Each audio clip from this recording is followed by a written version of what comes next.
Hi, my name's Amelia, and recently I had to make the most difficult decision of my life. Even now, just thinking about it, I feel like I could burst into tears.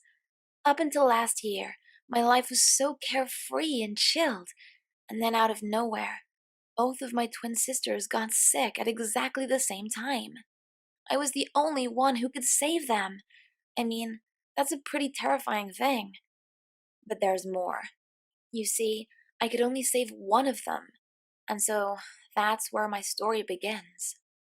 My family has always been that stereotypical perfect family. My parents are still crazy in love with each other, and me and my sisters are like best friends. I have two sisters, Beth and Carly, and they are identical twins. They're only 3 years younger than me, and you'd think I'd feel a bit left out sometimes because they have that whole twin thing going on.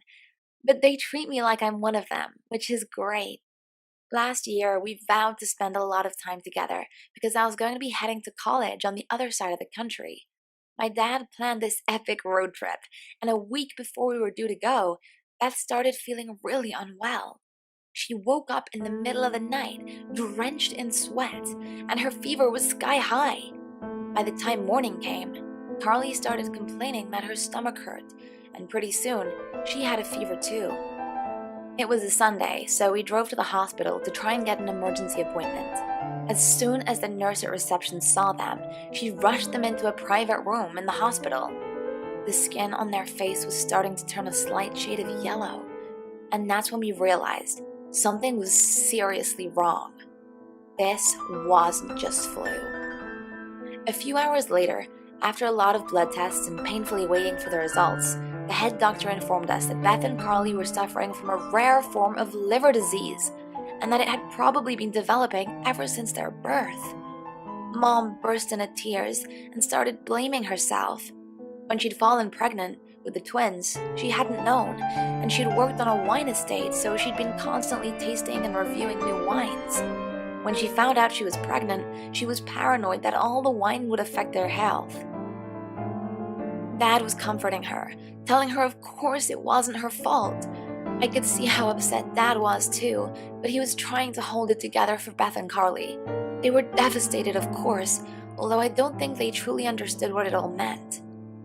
The doctors left us so we could have some private family time. We managed to calm Mum down, and Dad even cracked a joke and got us all laughing. We were still giggling when the head doctor walked back in with a grim expression on his face. My heart sunk. He looked like he was about to tell us that somebody had died. He pulled up a seat and asked us all to sit down. I could see Mom getting teary again, and so I grabbed her hand and held it tightly. The doctor told us that there was some more news, and he didn't know how to tell us. I looked at Beth and Carly. I would have done anything to make them better. Little did I know, that was about to become an actual reality for me a moment later. Turns out, Beth and Carly's disease was a lot more critical than we thought, and that their only chance of survival would be if they could find two donors who would be willing to donate part of their liver. I couldn't believe it. My baby sisters needed transplants. I immediately jumped up and said, I'll do it. I'll do it right now. Take my liver, please. Just save my sisters. I couldn't stop crying. I felt like our whole world was crumbling. And yet, Beth and Carly were so strong through all of this. They just lay there, comforting each other, whilst Mum and I were a mess. Dad got to work straight away. He started contacting all our family cousins, aunts, uncles, even second cousins. Everyone was heartbroken to hear the news, and they all rushed to do blood tests to find out if they would be a match for the twins. Once we'd stopped crying, Mum and I went off to do the tests. I didn't even want to leave my sisters alone in that room. What if they died before we even got the results? So many thoughts were running through my head. I'm terrified of needles. It's like my biggest phobia. But I didn't even feel this one. My mind was so far away, I might as well have been on another planet. The results came out quick. Unfortunately, Mom's liver wasn't stable enough to make her a suitable donor, and nor was Dad's. The doctors informed us that this was normal due to their age, etc. I was crossing all of my fingers and toes as a nurse walked in to hand the doctor my results. You're a match, he said. I had to have him repeat this because I couldn't believe what he was saying. The relief was so overwhelming that I actually ran up to him and started hugging him. I could save my sisters and everything would go back to normal. The transplant surgery would only take a day, but the recovery process was at least a month. Dad had obviously canceled our vacation, but then I realized something else. I couldn't go to college. I'd missed the first 2 weeks, and what if the surgery went wrong? No, I needed to be here and help my sisters recover. I tried to put all negative thoughts out of my head and focus on the positive. Later that day, I called the admissions department of my college and informed them I'd have to defer until the following year. They completely understood and sent their good wishes for my sisters. Even though I knew it was the right decision, it still killed me that I wouldn't be going to college at the same time as all my friends. I'm the most indecisive person in the world, so I'm surprised I made that decision so quickly. The doctors scheduled the surgery for the following month. They couldn't afford to wait any longer because Beth was especially struggling, but they wanted to make sure everything was in place. They needed to keep an eye on me to make sure my health was okay for the transplant to be successful. The slightest problem with my liver, and they wouldn't be able to do it. Every day I had to go for blood tests to check my liver. Beth and Carly were stable, and even though they have to stay in the hospital, we still had a fun time together, watching movies, and loads of their friends visited. About a week before the scheduled surgery date, the doctor called me. I was over at my friend Amy's house at the time. As soon as I heard what he said, I rushed to the hospital. My parents were already waiting there. This next bit of news was like a punch to the chest. After a lot of research, the doctors had discovered that if I wanted to live a long and healthy life, I could only donate a very small part of my liver, which meant that I could only donate enough to save one of my sisters. I felt like I was going to pass out. No one else had been a correct match so far, which meant that I was the only one who could save my sisters. And now, here I was, being told that actually I could only save one of them. I didn't want to deal with this. I was only 17 years old. Why was I having to make such a life-altering decision? I wasn't even an adult yet. Mom and Dad held me and told me everything would be okay and that they were sure they would find another donor. But I had to make my decision quickly. I walked to my sister's room, and when I walked in, I could tell I already knew. It was obvious they'd been crying. Fear pulsed through me. There was no way I could make this decision. They weren't just my sisters, they were my best friends. Beth, who was slightly more sick than Carly, told me to pick Carly. And Carly told me I had to choose Beth because Beth needed the help more. I couldn't take it. I ran out of the hospital. They could figure it out, and I'd do what I needed to do. Either way, it felt like my life was over. I was supposed to be at college with all my friends, and instead I was left with the responsibility of choosing which of my sisters I would save. The next week passed by in a blur, and before I knew it, the day of surgery had arrived. Beth and Carly had chosen which of them I'd be saving, and they weren't going to tell me until after the surgery. I was put under an anesthetic, and afterwards the surgeons were smiling. It had gone successfully. But who had I saved? Which sister? And what about the other one? I would need to stay in hospital for at least a week to recover, but I needed some fresh air, so I started walking towards the main entrance. I felt slightly dizzy from the anesthetic, so at first I didn't even notice my dad standing by the reception. There was some kind of commotion happening, and my dad was speaking to a woman who looked very similar to him, but just much, much younger. In fact, she looked closer to my age than his. Who was she? Well, that's when things really hit the fan, because I was not prepared for what happened next. My dad had got his high school sweetheart pregnant, and this woman standing in the hospital was his daughter. I couldn't believe it. As my dad explained this all to me, I honestly thought I'd snap. First of all, how had my dad kept this a secret for all these years? Second of all, what on earth was she doing here at a time like this? I so badly wanted to hate her, but she saved us big time. My dad had reached out to her when we'd needed donors for Beth and Carly.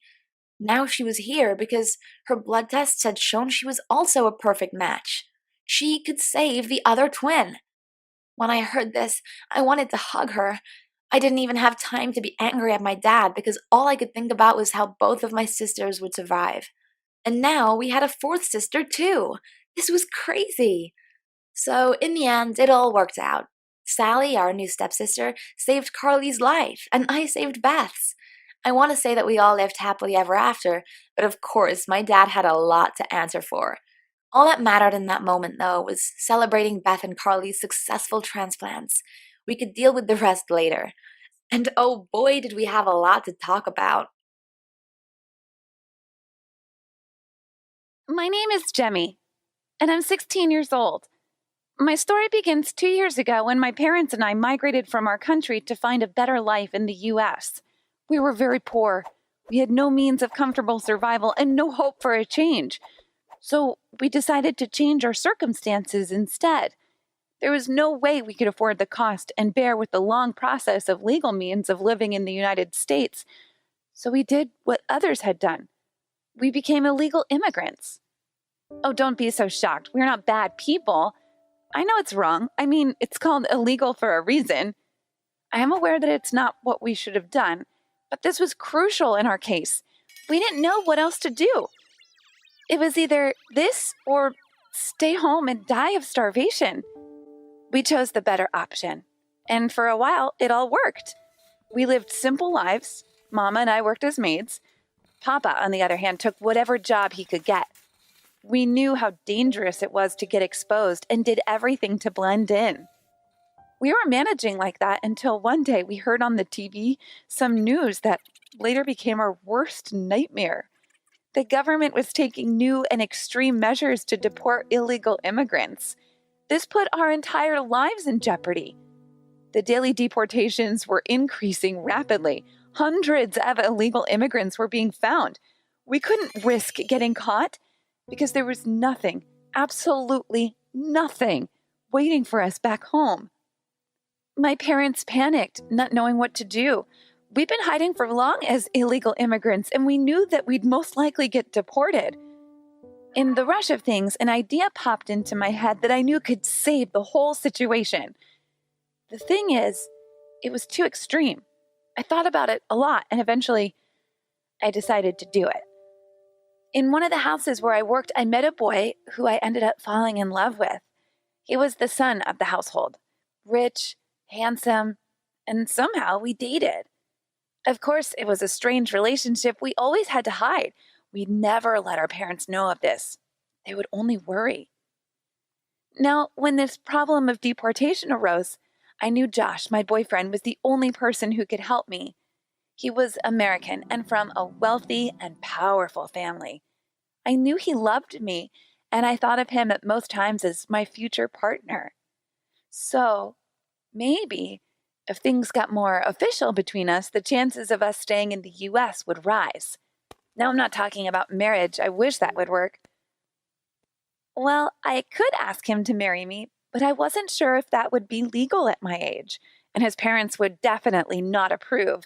It was going to be a long, long story. So instead, I came up with an idea that was more doable. I wanted to get pregnant. Surely Josh would stay by my side. He wouldn't let me do this alone. And if that was the case, he'd make sure no one would take away his beloved girlfriend and baby. Even his parents would accept us when a baby is involved. My plan seemed just perfect. Getting pregnant was the easy part. I read online all about it, and I followed the instructions. I waited for the right time of the month, and I got with Josh. Of course, he thought I was on the pill because I answered with yes every time he asked. It didn't work the first time, so I kept trying. Until one day, the pregnancy test showed positive for pregnancy. Even though things were working according to my plan, when I saw the results, I froze in my place. Was I really pregnant? Seeing the results in my own eyes made everything feel so real.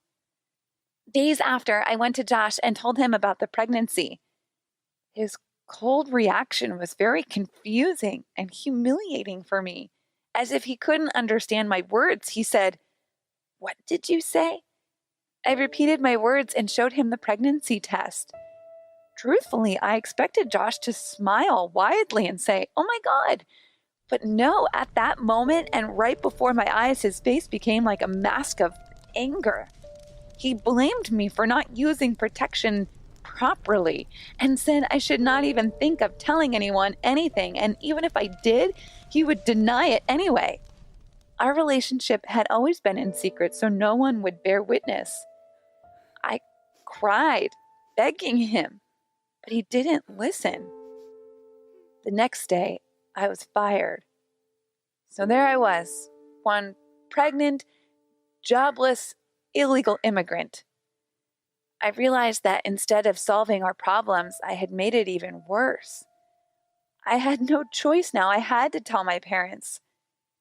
I imagined how they would react. Mama was a Christian.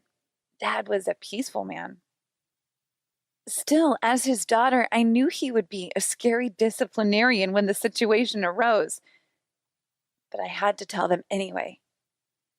Papa and Mama sat in the living room, tired as they looked at me. I saw how much strain they were under, and my heart broke all over again.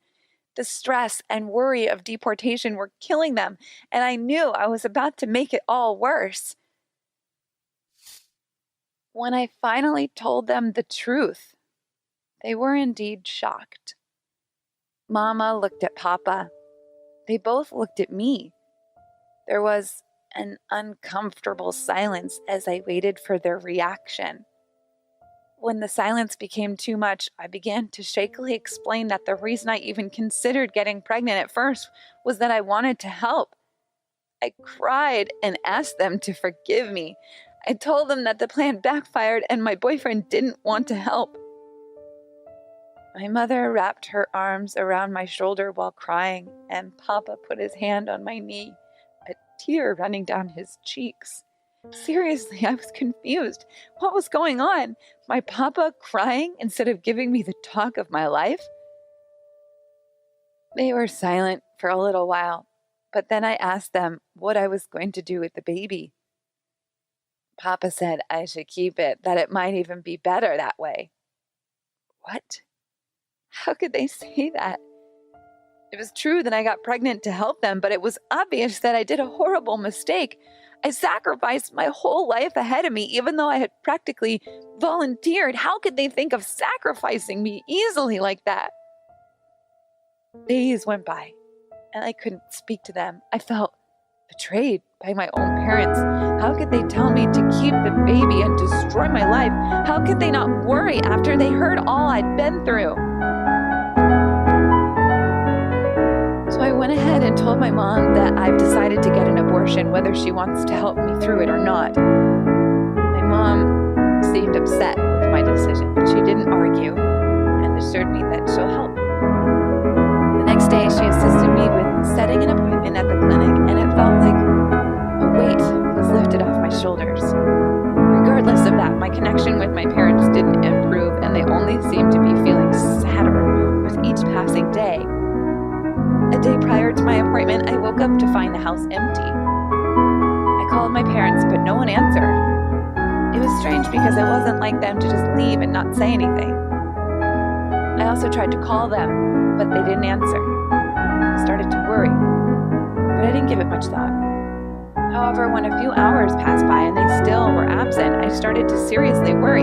Could they be troubled with the police or get held by the authorities? All kinds of thoughts were racing through my mind, and I was panicking. I went to my parents' room trying to find anything that could give me a clue as to what was going on.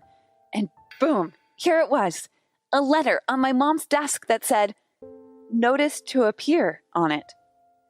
I didn't understand what it meant exactly, so I started reading. The letter was from the government. It was an order for us to appear at court to review our resident status. My heart dropped. Even though we were expecting this, it never really hit me until I saw that letter. I looked at the date set for court, and it was for today. I freaked out. I had no idea what to do. My parents were probably getting an order of deportation at the moment. I had to act